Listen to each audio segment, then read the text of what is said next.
আইনগত অনেক ব্যবস্থা নিয়েছি, কিন্তু আমরা ব্যর্থ।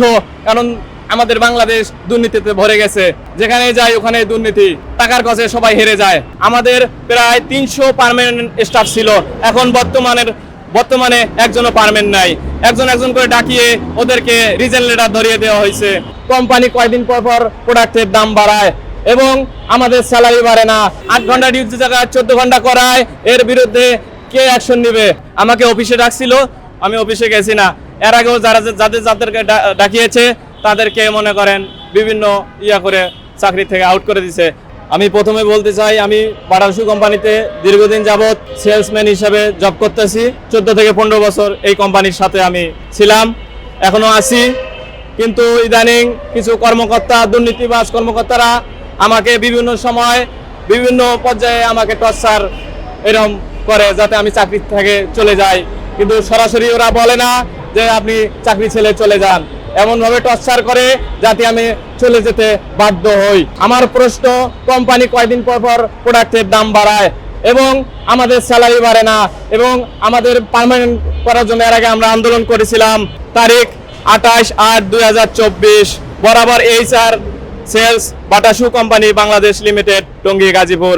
আমাদের দাবি ছিল আমাদের সকল বিক্রয় কর্মীকে কোনো প্রকার শর্ত ছাড়াই বাটার পার্মানেন্ট করতে হবে।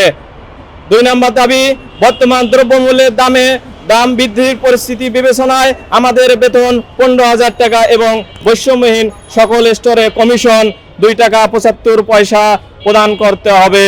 কিন্তু তা কোম্পানি মেনে নেয় নাই। কেন মেনে নিল না? আমার প্রশ্ন, যারা আমাদের সমন্বয় হয়েছিলেন, 1 নম্বরে হেলাল মিয়া, এলিফ্যান্ট রোড, 2 নম্বর উজ্জ্বল হোসেন, ফার্ম গেট, 3 নম্বর মনিরুজ্জামান হৃদয়, বসুন্ধরা সিটি, 4 নম্বর আব্দুল আল মামুন, যমুনা ফিশার পার্ক, 5 নম্বর আব্দুল হামিদ, উত্তরা সাউথ। আপনারা যেটা পারবেন না সেটা কেন দায়িত্ব নিলেন? আপনারা বলেন। আমার তো মনে হয় আপনাদের অফিসে ডাকানির পরে আপনারা অফিস থেকে টাকা খেয়েছেন, আমার মনে হচ্ছে।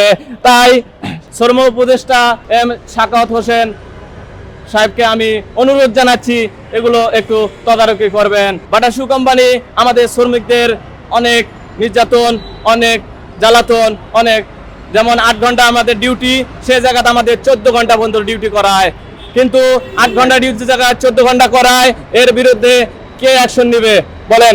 এটার দায়িত্ব শ্রম মন্ত্রণালয়ের অসংখ্য দালাল্লা আছে, তারা বিভিন্ন সময় আমাদের অফিসারদের সাথে আঘাত করে। আমরা তথ্য তুলে ধরবো, আমার কাছে ডকুমেন্ট আছে।